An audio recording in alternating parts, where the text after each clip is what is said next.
하겠습니다. 우리 옆에 분과 인사하겠습니다. 주님의 평강이 함께 하시기 바랍니다. 한 번 더 인사하겠습니다. 예수님 덕분에 행복하시기 바랍니다.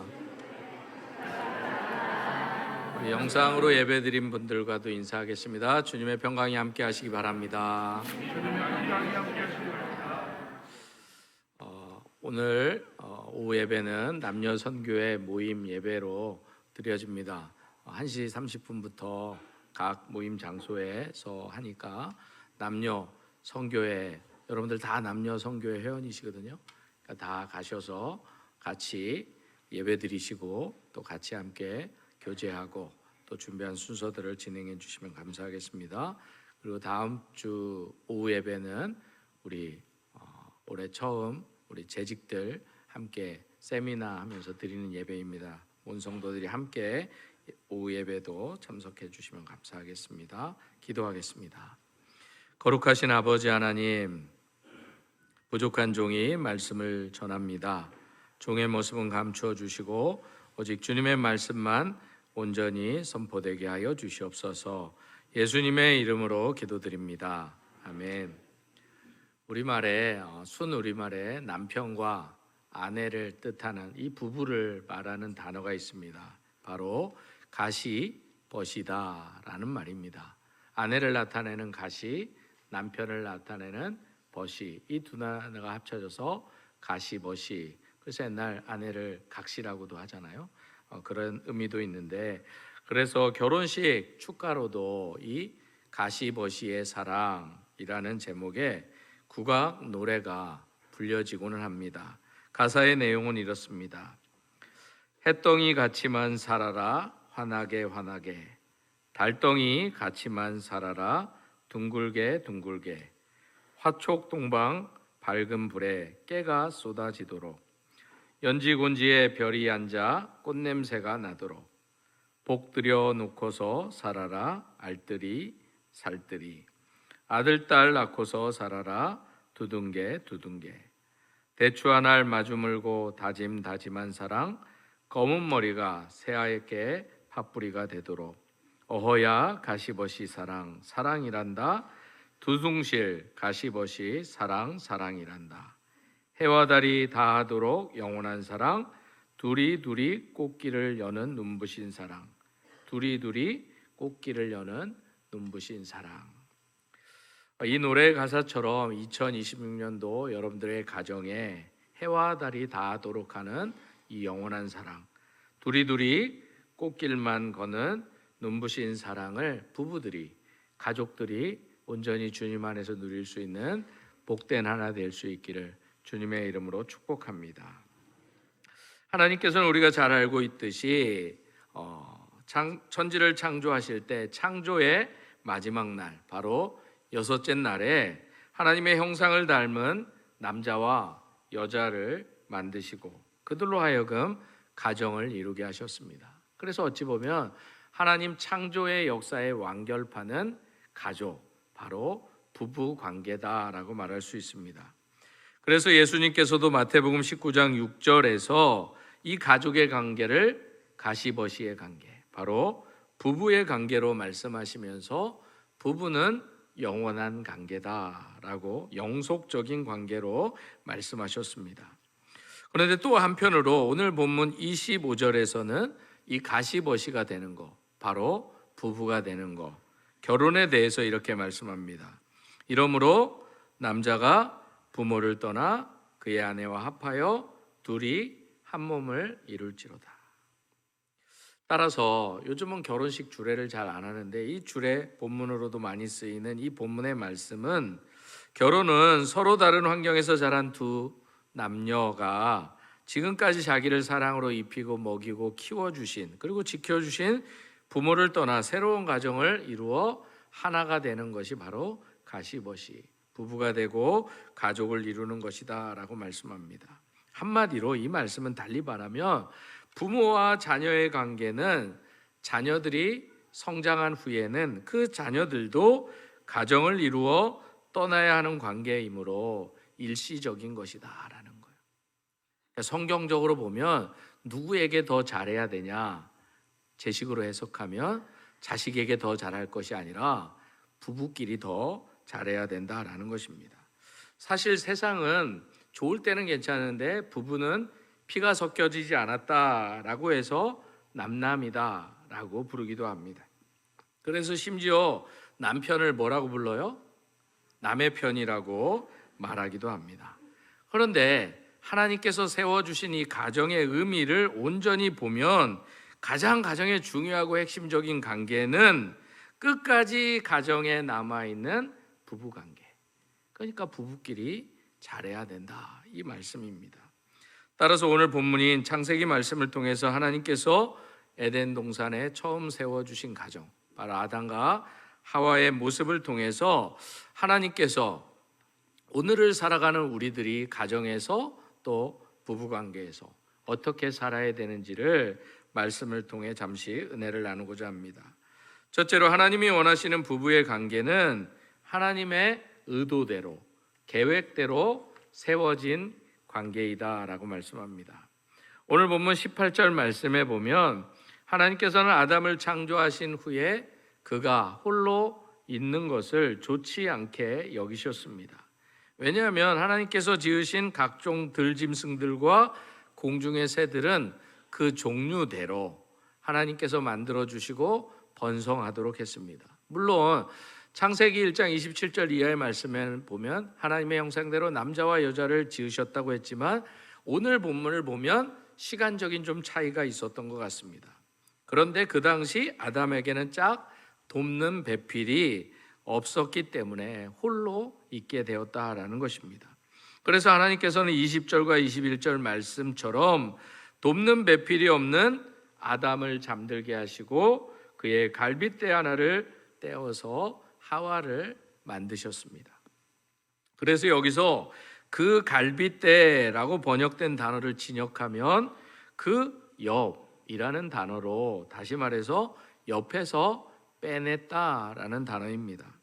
따라서 이 말은 아담은 그 옆에 끊임없이 누군가를 필요로 하는 존재로 처음부터 만들어졌다라는 거예요. 그래서 아담의 갈빗대를 취해서 아담이 혼자 있지 않도록 하나님께서 돕는 배필을 만들어 주셨다라는 것입니다. 그래서 오늘 본문에 나오는 돕는 배필이라는 말은 단순히 돕는 자가 아니라 그 옆에서, 단어 그대로 그 옆에서 마주 보는 것처럼 돕는 자다라는 뜻이 있습니다. 따라서 마주보고 돕는 자라는 뜻은 아주 가깝게 마주보고 말하고 듣는 사람이 돕는 배필입니다. 다시 말해서 마주보고 앉아서 이야기를 들어주고 말해주는 상대를 말합니다. 그렇게 살고 계시죠? 부부가 있으면 말씀 잘 들으셔야 돼요. 부부는 뭐라고요? 마주보고 말하고 듣는 사람이에요. 자기만 얘기하고 돌아서면 안 되고 어떻게 하라고요? 마주보고 말했으면 뭐도 해야 된다고요? 들어줘야 된다는 거예요. 하나님께서 계획하신, 하나님이 의도로 세워주신 가정, 부부는 서로 마주보고 상대방의 이야기를 들어주고 또 내 안에, 내 속에 있는 이야기도 할 수 있어야 된다라는 것입니다. 내 마음속에 깊은 이야기, 심지어 내 안에 있는 슬픔과 상처, 절망과 기쁨 그 어떤 것이라도 모든 것을 부부간에, 가족간에 서로 나눌 수 있는 것, 이것이 하나님께서 세워주신, 하나님이 계획하신 부부관계이고 가족관계다라고 말합니다. 예를 들어 남편한테 아내가 집안일을 도와달라고 했을 때 남편이 대답이 없거나 행동이 느릴 때 아내들이 어떻게 합니까? 주여 그러세요?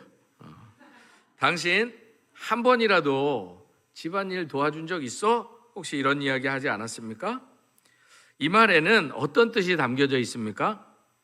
한 번도 안 도와준 얘기를 한 것이 아니잖아요. 이 말은 여성분들 뭐라는 거예요? 나 지금 힘드니까 함께 해달라는 거예요. 도와달라는 거예요. 당신의 도움이 필요하다는 말을 이렇게 한 것입니다. 하지만 아내의 이 한 번이라도 라는 말이 남편의 마음을 긁어놓습니다. 내가 한 번도 안 했다고? 지난번에 한 건 뭔데? 이렇게 이야기의 본질은 사라지고 한 번 했냐, 두 번 했냐, 안 했냐 가지고 싸움이 일어나게 된다라는 것입니다. 왜 이러한 다툼이 일어나겠습니까? 상담가들의 말에 의하면 또 성경을 곰곰이 묵상해 보면 남녀의 언어가 다르고 화법이 다르기 때문입니다. 하나님이 그렇게 만드셨다는 거예요. 그래서 여자들은 대체적으로 간접 화법을 쓰고 남자들은 직접 화법. 그래서 직설적인 것입니다. 그래서 여자들은 대체로 예민하고 감정에 예민하고 감성적인 반면에 이거는 다 그렇다는 건 아니에요. 대체적으로 남자들은 외형에 예민하고 이성적이다라는 것입니다. 그래서 부부간의 소통이 잘 안 될 수 있어요. 서로에 대해서 잘 이해하지 못하면, 창조의 질서에 대해서 이야기하지 못하면. 그래서 우리 집도 좀 힘든 게 있어요. 그게 뭐냐면, 없으니까 제가 자신 있게 얘기할 수 있는데, 그게 뭐냐면 저는 집에 가면 이야기를 안 해요. 왜요? 저는 밖에서 제가 할 이야기를 다 하고 갔기 때문에 저는 5천 마디만 하면 되거든요. 목사라 말도 많이 하니까. 근데 아내는 보통 2만 5천 단어를 해야 되는 거예요. 그리고 5천 단어도 다 소모하지 못하고 누굴 기다리는 거예요? 마주보고 이야기하고 들어줄 수 있는 저를 기다렸는데 저는 5천 단어 다 했다고 집에 가서 그냥 쉬어버리는 거예요. 그럼 2만 단어를 여자들은 해소를 해야 되는데 안 해주니까 문제가 생긴다라는 거예요. 그렇다면 또 한 가지, 여러분들 백화점이나 홈쇼핑에서 옷을 보던 아내가 저 옷 참 이쁘다, 이 말은 옷이 이쁘다는 얘기예요? 어떤 얘기예요? 사달라는 얘기인 거예요. 우리 앞에 무슨 식당이 생겼는데 내 친구가 갔다 오더니 그 음식 맛있더라, 이건 뭔 얘기예요? 그렇잖아요. 근데 남편들이 못 알아듣잖아요. 뭐라고 할 게 아니에요. 돌려서 얘기하지 말고 사달라고 하고 밥 먹으러 가자고 이야기해야 된다라는 거예요. 언젠가도 제가 말씀드렸듯이 제가 결혼식 주례를 하면 신랑 신부에게 꼭 물어보는, 대답을 시키는 말이 있습니다. 그것이 바로 우리가 결혼을 하게 되면 서로를 부르게 되는 호칭입니다. 바로 여보 당신이라는 말을 시킵니다. 요즘은 그래서 결혼식을 주례를 잘 안 하니까 제가 가끔 결혼 전에 기도받으러 오는 예비 신랑 신부에게 이 말을 시켜요. 신랑은 신부에게, 신부는 신랑에게 여보 당신, 둘이 다 한마디씩 해보게 합니다. 왜냐하면 여보는 한자로 같을려 보배보, 말 그대로 보배와 같다, 보물과 같다라는 뜻입니다. 당신은 내 몸처럼 여기는 사람을 부를 때 쓰는 호칭입니다. 그렇기 때문에 시켜보는 거예요. 그런데 세월이 흐르다 보니까 서로를 보배처럼 여기지도 않고 내 몸처럼 여기지도 않고 살아간다라는 거예요. 연애할 때는 여보 당신 안 부를 때는 정말 보배처럼 생각하고 내 몸처럼 귀하게 여겼는데 오히려 결혼하면서 여보 당신 부르면서 내 몸처럼도 귀하게도 여기지 않고 살고 있다라는 거예요. 그러나 여보 당신이라는 호칭은 부부가 되면 서로를 존중하기 위해 남편이 아내에게, 아내가 남편에게, 또한 남편이 아내에게, 그리고 아내가 남편에게 이 단어를 쓰는 것이다라는 것입니다. 그래서 때로는 당신이라는 호칭은 누구에게도 써요? 부모님에게나 높임을 받는 사람, 또 우리가 믿는 하나님께도 당신이라는 말을 쓰는 거예요. 왜냐하면 이 당신이라는 호칭에는 존경과 존엄의 뜻이 있습니다. 나를 낳았으니까 당신은 내 몸과 같습니다. 그만큼 귀하다라는 거예요. 그러니까 이 말을 잘 쓰셔야 되는 거예요. 우리 기분 나쁘면 당신 막 이러잖아요. 그러면 우리나라 말에 자기 얼굴에 침 뱉는 거예요. 상대방을 당신이라고 하면서 욕하면 당신은 나를 낳았으니까, 아니 당신은 내 몸과 같습니다. 그런데 그 상대방이 삿대질을 하면서 뭐라고 하는 것은 나도 똑같습니다 라는 이야기라는 거예요. 왜냐하면 우리가 몸 한 군데 아프다고 해서 우리의 몸을 잘라낼 수 없듯이 그들은 나의 일부이기 때문에 그렇게 부른다라는 것입니다. 그래서 당신을 사랑합니다. 왜냐하면 당신이 나이기 때문입니다. 그런 의미로 부부가 서로 마주보고 이야기하고 듣는 관계다라는 것입니다. 그런 의미로 우리가 부부인 분들도 계시고 아닌 분도 있지만 우리가 피를 나눴으니까, 그렇잖아요. 예수 그리스도의 피를 나눴으니까 옆에 분과 이렇게 인사합시다. 당신은 소중합니다. 왜냐하면 따라서 왜냐하면 당신은 나이기 때문입니다. 우리가 주님 안에서 하나 됐기 때문에 그런 마음으로 살아가야 된다라는 거예요. 그래서 우리 주제가 용서, 사랑의 시작이라고 그러잖아요. 그러니까 그것이 회복되어져야 된다라는 거예요. 그래서 가정에서 아내를 또한 남편을 여보, 당신이라고 부를 때 당신은 보물과 같습니다. 이런 마음으로 불러야 된다라는 거예요. 막 성경지를 내면서 부르면 안 되고, 그리고 당신은 내 몸과 같습니다. 그렇게 소중한 마음을 가지고 불러야 된다라는 것입니다. 제가 이렇게 설교하면 이제 여보 당신 안 부를 것 같아요.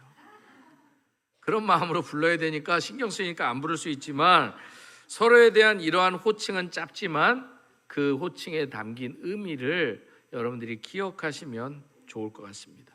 이 말에 담긴 의미가 바로 우리의 가족, 우리의 부부를 지탱해주는 힘이 되기 때문입니다. 말이 마음이 되고 마음이 행동이 되도록 오늘 이 시간부터 진짜 그 의미를 살려 서로를 부르며 서로를 마주하며 이야기하며 들어줄 수 있는 여러분들이 되시기를 주님의 이름으로 축복합니다. 그렇잖아요. 여러분들 복 좋잖아요. 복 좋아하시잖아요. 제가 축복을 빌으니까 아멘 하셨어요. 그러면 말대로 하시고 사셔야 돼요. 둘째로 하나님이 원하시는 부분은 서로 돕는 관계입니다. 앞에서 잠깐 했던 18절 말씀을 다시 한번 함께 읽겠습니다. 여호와 하나님이 이르시되 사람이 혼자 사는 것이 좋지 아니하니 내가 그를 위하여 돕는 배필을 지으리라. 여기서 돕는다라는 말은 우리가 성경에서도 하나님의 도움을 받을 때, 하나님이 우리를 도와주실 때도 많이 사용되는 단어입니다. 그래서 이 단어에 대해서 팀 켈러 목사님은 그의 책 결혼에 관하여서 이렇게 설명합니다. 돕는다는 단어는 옆에서 도와주는 조수 내지는 조력자 정도가 아니라 내게 없는 부분을 보완해 줄 힘을 갖춘 존재입니다 라는 거예요. 돕는다는 의미가 이만큼 중요한 거예요. 내게 필요한 것을 도와줄 수 있는 힘을 가진 자가 돕는 배필이다라는 거예요. 아내가, 남편이 내게 필요한 것을 도와줄 수 있는 힘을 가진 자임을 늘 기억하며 살아야 된다라는 거예요. 그런데 여기서 우리가 한 가지 놓치지 말아야 될 것이 있는데, 이제 이런 말씀을 많이 들으셔서 이제 이게 하와에게만 주는 말은 아니다라는 말씀을 많이 들으셨어요. 그 이유가 이 돕는다는 단어가 남성형 단어입니다. 바로 히브리어는 모든 단어가 성의 구분이 있는데 이 단어가 남성형이라는 거예요. 다시 말해 이 돕는다는 말은 사실은 하와, 바로 아내에게만은 주는 말씀이 아니라 아담, 바로 남편에게도 주는 말씀이다라는 것입니다. 다시 말해서 아내에게만 주시는 일방적인 헌신과 일방적인 단어가 아니라 부부가 피차에 서로를 돕는 자가 되어야 된다라는 말씀입니다. 그래서 5가지 사랑의 언어라는 책에 보면 사랑은 함께 있어주는 것, 대화를 나누는 것, 선물을 주는 것, 봉사를 하는 것, 육체적인 나눔을 하는 것으로 표현하고 있습니다. 사랑은 이처럼 모양은 다르지만 또 다양한 모습으로 나타날 수 있다는 거예요. 여러분들 한번 생각해 보세요. 부부간에, 가족간에 함께 있어주는 것, 대화를 나누는 것, 선물을 주는 것, 봉사를 하는 것, 육체적인 나눔을 하는 것, 뭐 하나는 있으시죠? 없어요? 금방 제가 이렇게 설교하니까 집에 가서 왜 나는 선물을 안 줘? 막 이런 분 계세요. 근데 분명히 말씀을 잘 들어야 돼요. 사랑은 함께 있어주는 것, 대화를 나누는 것, 선물을 주는 것, 봉사를 하는 것, 육체를 나누는 것. 다양한 표현이 사랑이라는 거예요. 선물만 주는 게 사랑이 아니라 사랑은 그래서 5가지 언어다라고 이야기하는 거예요. 바로 남자와 여자가 서로 원하는 게 다를 수 있다라는 것입니다. 그런데 여기에 이 사랑에 결코 변하지 않는 한 가지 본질이 있습니다. 그것은 바로 상대방의 방식으로 사랑해야 된다라는 거예요. 내 방식대로가 아니라. 그렇지 않으면 아무리 내가 상대방을 사랑한다 할지라도 상대방이 그것을 온전히 받아들이지도 못하고 오히려 그 사랑이 그 사람을 부담스럽게 하고 힘들게 할 수도 있다라는 거예요. 그래서 사랑은 상대방이 원하는 방식으로 사랑을 해줘야 된다라는 것입니다. 오늘 본문도 부부에 대해서 이야기하면서 하나님께서 이 부부관계, 가정을 이루기 위해서 그래서 남자와 여자 이 서로를 돕는 배필로 주셨다라고 말씀하고 있습니다. 이처럼 결혼은, 부부관계는 내가 결혼해서 상대방 때문에 행복하기 위해서 하는 것이 아니라 나로 인해 배우자가 행복하기 위해서, 이게 성경적인 결혼관이에요. 그래서 며느리 때문에 시댁 식구들이 행복해야 되고 사위 때문에 어디가 행복해야 돼요? 처갓집이 행복해야 됩니다. 반대로 우리나라 말에 집안에 사람이 잘 들어와서 행복한 것이 아니다라는 것입니다. 시댁 때문에 누가 행복해야 돼요? 며느리가 행복해야 되는 거예요. 처갓집 때문에 누가 행복해야 되는 거예요? 사위가 행복해야 된다는 거예요. 집안에 사람이 잘 들어와서 행복한 게 아니라 우리 집안이 행복해서 집안으로 들어오는 사람들을 행복하게 해줄 수 있어야 된다라는 거예요. 이처럼 하나님께서 세워주시는 부부, 하나님께서 세워주시는 가정은 자기의 권리를 주장하는 것이 아니라 서로를 도와줌으로 행복을 이루는 공동체가 되어야 된다라는 거예요. 우리도 교회 공동체니까 그런 의미로 옆에 분 보면서 이렇게 격려하며 인사합시다. 올 한 해 서로 도우며 잘 지냅시다. 이처럼 부부는, 가족은 상대방을 위해서 존재해야 됩니다. 부부는 나를 위해서가 아니라 남편을 위해서, 아내를 위해서 서로 존재해야 된다라는 것입니다.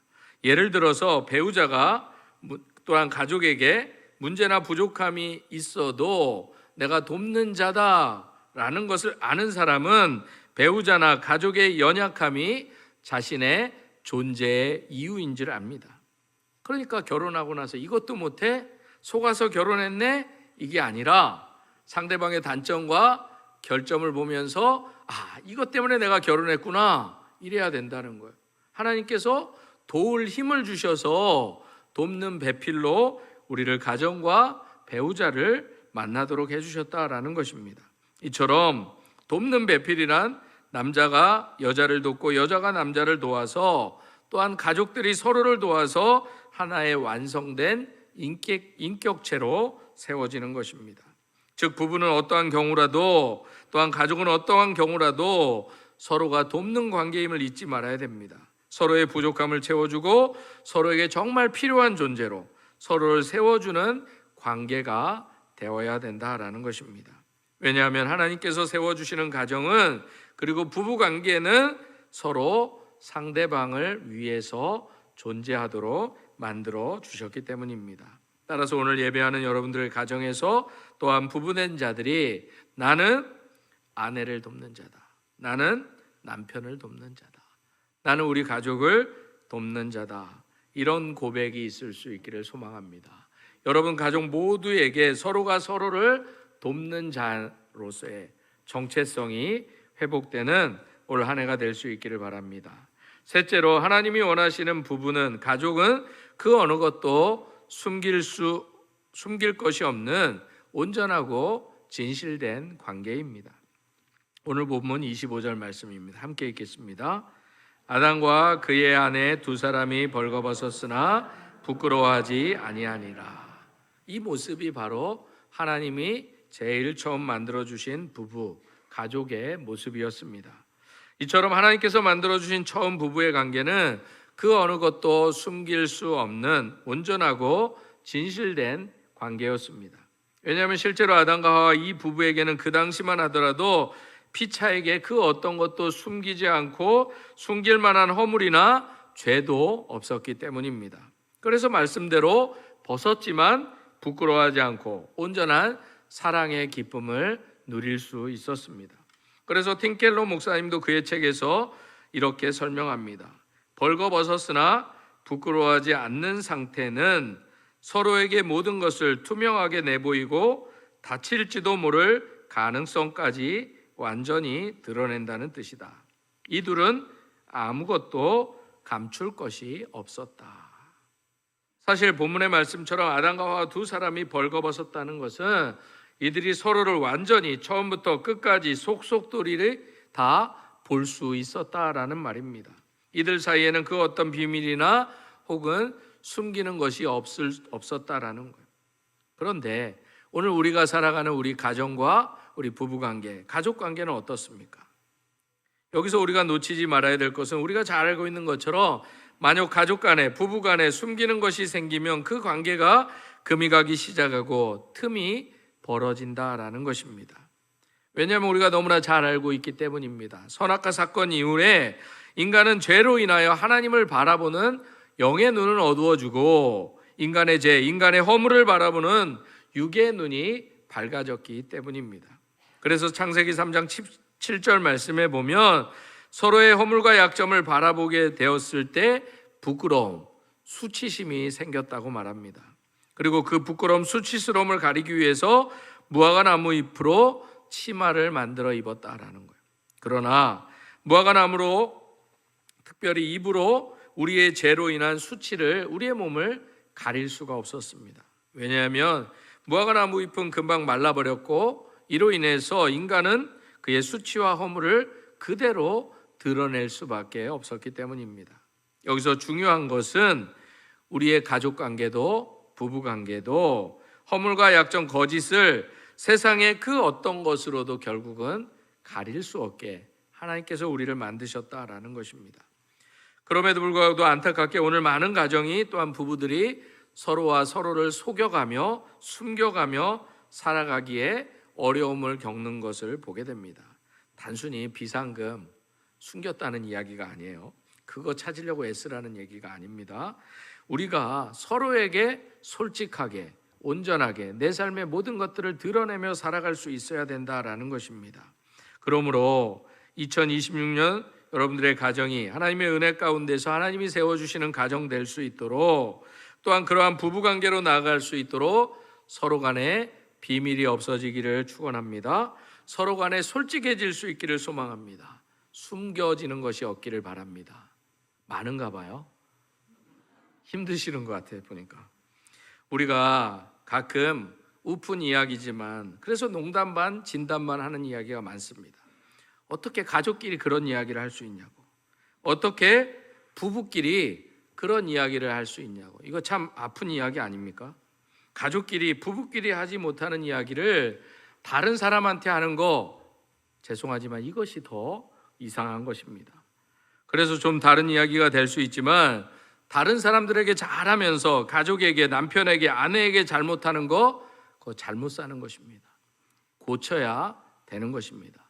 특별히 교회에서 서로 친절하게 대하시면서 집에 가서 아내와 남편, 가족을 함부로 대하시는 거, 그거 잘못 사는 거라는 거예요. 그렇잖아요? 이것 때문에 싸우는 가정도 있어요. 교회에서 누가 뭐 들어주는데 집에 가서는 안 들어준다고. 그러시면 안 된다라는 거예요. 다시 말씀드리지만 여러분의 약점과 실수와 허물도 가족끼리는, 부부끼리는 다 드러낼 수 있어야 되고, 남편에게 혹은 아내에게 거짓말을 했다면 실토할 수 있어야 된다라는 것입니다. 여러 가지 변명으로 나의 실수와 잘못을 가리려 해서는 안 된다라는 것입니다. 그러기 위해서 오늘 말씀은 부부가, 그리고 가족이 하나님 안에서 어떤 관계인지를 분명히 말씀해 주고 있는 것입니다. 그래서 오늘 예배하는 저와 여러분 모두는 서로에게 솔직하게 터놓고 서로의 문제와 약점들을 나눌 수 있는 돕는 관계임을 잊지 마시길 바랍니다. 왜냐하면 우리 모두는 이 돕는 관계가 깨어지면 어떻게 되는지를 성경을 통해서 잘 알고 있기 때문입니다. 사실 아담은 오늘 본문 23절에서 그의 아내를 내 뼈 중에 뼈요 살 중에 살입니다, 그렇게 고백했던 사람이었어요. 그런데 선악과 사건 이후 아담은 아내에 대해서 이렇게 합니다. 하나님이 주셔서 나와 함께 하신 여자, 그가 그 나무 열매를 내게 주므로 내가 먹었나이다. 자신의 잘못을 아내에게 전가하게 됩니다. 사랑하는 성도 여러분, 이처럼 우리 모두는 다 연약하고 흠이 많은 사람들입니다. 그래서 우리 모두는 보기에는 멀쩡해 보여도, 괜찮아 보여도 하나님이 우리에게 허락하신 돕는 배필들을 통해서, 가족들을 통해서 모두 용서와 덮어주는 사랑이 필요한 존재들입니다. 하나님이 그렇게 우리를 만드셨어요. 그러므로 2026년 두 번째 주일 예배를 드리는 여러분 모두가 이 시간 먼저 하나님께서 우리에게 예수 그리스도를 보내주심으로 우리의 죄와 허물과 거짓과 실수를 다 용서하기 위해서 십자가에 달려 죽으셨음을 늘 기억하는 신앙의 삶을 살아갈 수 있기를 소망합니다. 그리하여 주님의 이 십자가의 은혜, 덮어주심의 은혜를 받았다면, 그리고 그 은혜를 간직한 자라면 우리도 예수님처럼 가정과 그리고 남편과 아내 사이에서 가족들의 서로의 허물과 죄를 다 덮어줄 수 있는 그러한 넉넉한 사랑을 주님께 받아 누릴 수 있기를 소망합니다. 그래서 베드로 사도도 이렇게 고백합니다. 무엇보다도 뜨겁게 서로 사랑할지니 사랑은 허다한 죄를 덮느니라. 바라기는 예배하는 이 시간 십자가의 은혜로 우리의 모든 죄와 허물을 덮어주신 예수님의 사랑을 힘입게 해달라고 기도하는 여러분들이 되시길 바랍니다. 그래서 2026년 서로를 용서하고 덮어주는 사랑을 실천함으로 부끄러운 것들이 있어도 부끄러울 것이 없는 온전한 사랑을 이루어가는 부부들이, 가정들이 될 수 있기를, 그러한 소망의 기도의 제목을 가지고 이 시간 화려하지 않아도 찬양 드리시면서 기도의 자리로 나아가겠습니다.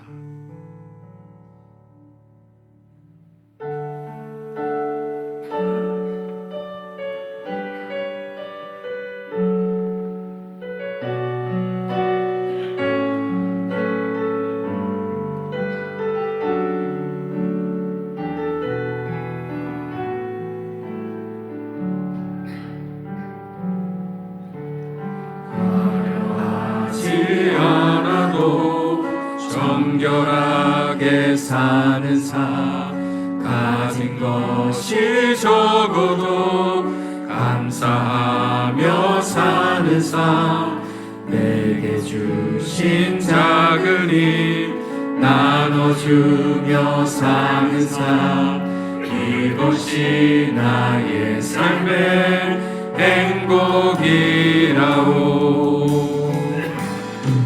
이것이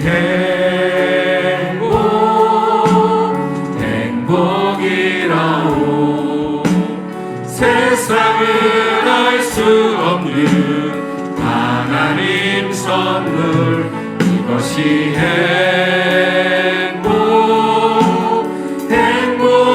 행복이라오. 하나님의 자녀로 살아가는 것, 이것이 행복이라오. 눈물 날 일 많지만 기도할 수 있는 것, 억울한 일 많으나 주를 위해 참는 것, 비록 짧은 작은 삶 주 뜻대로 사는 것, 이것이 나의 삶의 행복이라오. 이것이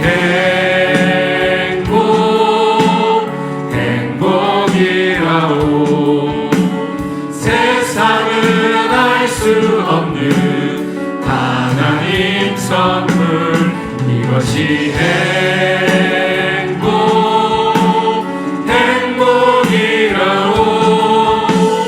하나님의 자녀로 살아가는 것, 이것이 행복이라오. 이것이 행복이라오. 세상은 알 수 없는 하나님 선물, 이것이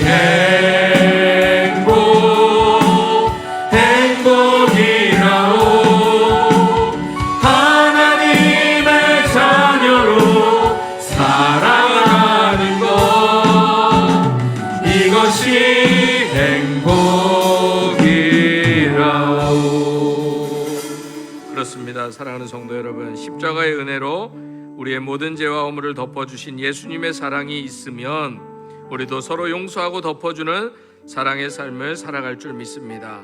이 시간 우리가 그러한 사랑으로 하나님과 사람 앞에 부끄러울 것이 없는 온전한 사랑으로 2026년도 우리의 가정과 가족과 부부와 만나고 대하는 사람들을 용서하고 덮어주는 사랑을 삶을 실천하게 해달라고 그런 결단의 마음을 담아 주님의 이름 한번 부르고 통성으로 기도하겠습니다. 주여, 아버지 하나님, 이 시간 간절히 기도합니다. 우리 안에 예수 그리스도의 사랑으로 덧입혀 주시기를 원합니다. 그래서 하나님께서 우리에게 세워주시는 가정이, 우리에게 만들어주시는 하나님의 뜻대로 하나님의 계획대로 세워주시는 부부의 관계가 회복되어지는 은혜의 역사가 아버지 2026년도 우리의 삶에 나아가는 자리마다 일어나게 하여 주시옵소서. 어지럽고 힘들었던 2025년도를 뒤로한 채 26년을 시작하였사오니 이제 우리 가족 간의 회복의 역사가 일어나게 하여 주시옵소서. 하나님이 세워주신 에덴의 가정이 우리의 가정으로 온전히 회복되어지는 역사가 일어나게 하여 주시옵소서. 그래서 가족이, 부부가 잃어버렸던 대화가 일어나게 하여 주시고 서로에게 들어주지 않았던 마음의 문들을 들어주고 마음의 소리들, 말의 소리에 귀 기울이는 삶을 살게 하여 주시옵소서. 그래가 서로를 사랑할 때마다 하나님께서 내게 주신 보물과 같은 존재임을 깨달아가는 가정들 되게 도와주시옵소서. 서로가 서로를 내 몸처럼 사랑하고 아끼며 살아가는 가족들이 되게 도와주시옵소서. 하나님, 우리의 가족들이 언제부터 이렇게 되었는지 알 수 없지만 이제 다시금 주님 앞에 온전히 세워지는 가정 되기를 원합니다. 주님, 우리의 가족 가운데 함께하여 주시고 역사하여 주시고 주님의 마음, 주님의 덮어주시는 사랑으로 가득 채워주셔서 2026년도 우리의 가족들마다 회복의 역사가, 하나됨의 역사가 다시 주의 사랑으로, 주의 은혜로 새로워지는 가정들이 다 되어질 수 있도록 주님 인도하여 주시옵소서. 가정 안에 웃음이 살아나게 하여 주시고 기쁨이 살아나게 하여 주시고 서로의 사랑이 샘솟듯 일어나는 놀라운 은혜의 역사가 우리의 가정마다 넘쳐날 수 있도록 성령 하나님, 우리 가정 가운데 나타나 주시고 말씀하여 주시고 주님의 사랑으로 덮어주심으로 우리의 가정이 주님 안에서 온전히 회복되어지는 역사가 나타날 수 있도록 주님 인도하여 주시옵소서. 그렇게 우리를, 또 우리 가정을, 부부관계를 온전하게 주님의 사랑으로 세워주실 하나님을 기대하오며 예수님의 이름으로 기도드립니다. 아멘.